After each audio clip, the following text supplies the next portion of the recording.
Ya, baik. Selamat datang kembali di channel Tanya Soal. Di video kali ini kita akan lanjutkan kembali pembahasan soal TKA Matematika untuk tingkat SMP yang kita ambil dari buku Ekspres TKA Pendamping Erlangga. Salah satu buku yang kita approve sebagai buku latihan soal dalam persiapan menghadapi TKA. Dan apabila kamu membutuhkan referensi pembahasan soal lainnya, kamu bisa klik playlist yang sudah kita cantumkan di kolom deskripsi. Dan terima kasih buat kamu yang sudah mensupport channel ini dengan cara like, subscribe, dan juga men-share informasi channel ini kepada teman-teman yang lain. Dan khususnya buat kamu yang sudah join dan bergabung di membership channel kita. Yang bergabung di membership, kamu bisa mendapatkan akses ke video-video yang kita buat khusus untuk para member yang sudah bergabung di channel ini. Baik, kita bahas soal di video kali ini.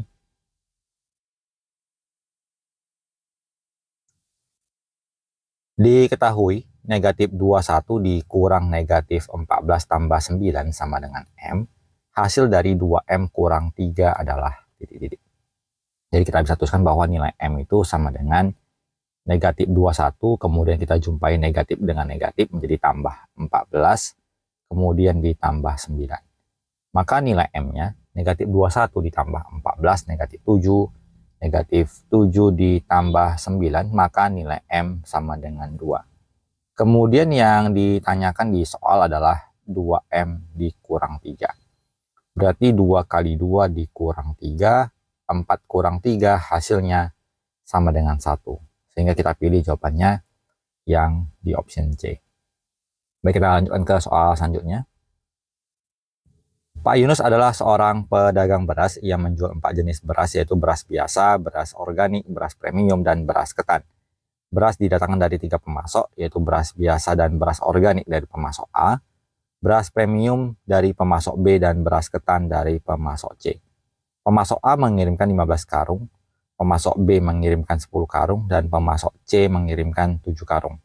Selama 3 bulan, Pak Yunus mampu menjual 75 kg beras biasa, 90 kg beras organik, 80 kg beras premium, dan 35 kg beras ketan. Jika setiap karung berisi 25 kg beras, sisa beras yang belum terjual adalah titik-titik. Jadi kalau kita perhatikan bahwa ada keterangan bahwa ada satu kesamaan, bahwa setiap karung isinya itu adalah 25 kg beras, maka kita hitung jumlah karung beras yang diterima, yaitu 15, 10, 7.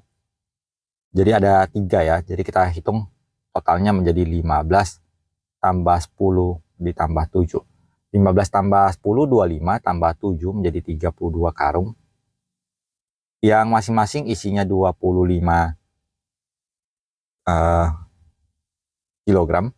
Jadi kalau kita kalikan 32 dikali 25, berarti total beras yang tersedia adalah 800 kg. Kemudian yang dijual 75 beras biasa, kemudian 90 yang organik, 80 yang premium, dan 35 yang ketan. Kalau kita jumlahkan 75 ditambah 90 berarti 165, ditambahkan dengan 80, 245, kemudian ditambah 35 menjadi 280 kg. Berarti kalau kita mau mencari sisanya, kita kurangkan. Jadi 800 kita kurang dengan 280, sisanya adalah sebesar 520 kg. Maka kita pilih jawabannya di option A. Kita lanjut ke soal berikutnya. Suhu udara di suatu dataran rendah adalah 30 derajat Celcius. Suhu udara di suatu daerah pegunungan adalah minus 5 derajat Celcius. Selisih suhu udara di kedua daerah tersebut adalah titik-titik. Jadi selisih berarti dikurang, 30 dikurang negatif 5. Negatif ketemu negatif menjadi tambah. Jadi 30 ditambah 5, kita peroleh jawabannya 35 derajat Celcius. Dengan demikian kita pilih jawabannya yang di option D. Kita lanjut ke soal selanjutnya. Sebuah kapal selam berada pada kedalaman 6 meter dari permukaan air laut. Sebuah pesawat tempur tepat berada di atas kapal selam dengan jarak 50 meter. Untuk menghindari serangan pesawat, kapal menyelam sampai kedalaman 15 meter. Berdasarkan informasi tersebut, pilihlah semua jawaban yang benar. Jawaban yang benar lebih dari 1. Jadi kalau kita gambarkan, kita anggap ini permukaan air laut. Kita anggap ini adalah kapal selamnya dan ini adalah pesawatnya. Di awal disebutkan bahwa kapal selam berada di kedalaman 6 meter dari permukaan laut. Berarti kalau kita ibaratkan dalam bentuk di bawah, itu nilainya adalah negatif 6. Kemudian sebuah pesawat tempur berada di atas kapal selam, jaraknya 50 meter. Jadi ini kemari 50. Jadi kalau kita hitung selisihnya, berarti ketinggiannya ini adalah sebesar 44. Kemudian untuk menghindari serangan pesawat, kapal menyelam sampai ke kedalaman 15 meter. Jadi turun lagi sampai nanti dia kedalamannya di sini menjadi minus 15. Di pernyataan pertama, ketinggian pesawat tempur dari permukaan laut adalah 40. Jadi jawabannya salah karena seharusnya adalah 44. Kemudian yang di bagian B, selisih kedudukan awal kapal selam dengan posisi akhirnya adalah 9. Jadi negatif 6 dikurang dengan negatif 15 menjadi negatif 6 tambah 15. Jawabannya adalah 9, berarti benar. Di poin selanjutnya, jarak pesawat tempur dengan posisi akhir kapal selam 59 meter. Jadi kalau kita hitung berarti posisi pesawat 44 dikurang dengan posisi akhir kapal selam minus 15 menjadi 44 ditambah 15 hasilnya 59. Berarti poin ketiga jawabannya benar. Poin keempat atau poin terakhir, pada garis bilangan letak untuk menggambarkan posisi awal kapal selam adalah minus 15. Jadi kalau posisi awal seharusnya jawabannya adalah negatif 6. Jadi yang negatif 15 ini adalah posisi akhir, jadi tidak tepat. Jadi jawaban yang benar ada di poin kedua dan ketiga. Kita lanjutkan ke soal selanjutnya. Faktorisasi prima dari 1200 dinyatakan dalam bentuk 2 pangkat M dikali 3 dikali 5 pangkat N. Hasil dari M tambah N adalah titik-titik. Jadi untuk angka 1200 kita bisa bagi 2, hasilnya 600. Kita bagi 2 menjadi 300. Kita bagi 2 menjadi 150. Kita bagi 2 menjadi 75, kita bagi 3 menjadi 25, kita bagi 5 dapatnya 5. Kalau kita hitung 2-nya 1, 2, 3, 4, berarti sama dengan 2 pangkat 4, 3-nya sekali, kemudian 5-nya 2 kali. Sehingga hasil dari faktorisasi primanya kita tuliskan dengan bentuk perpangkatan, yaitu 2 pangkat 4 dikali 3 dikali 5 pangkat 2. Jadi nilai M-nya adalah pangkat dari angka 2 di sini. Berarti M-nya sama dengan 4, dan N itu adalah pangkat dari 5, yaitu nilainya 2.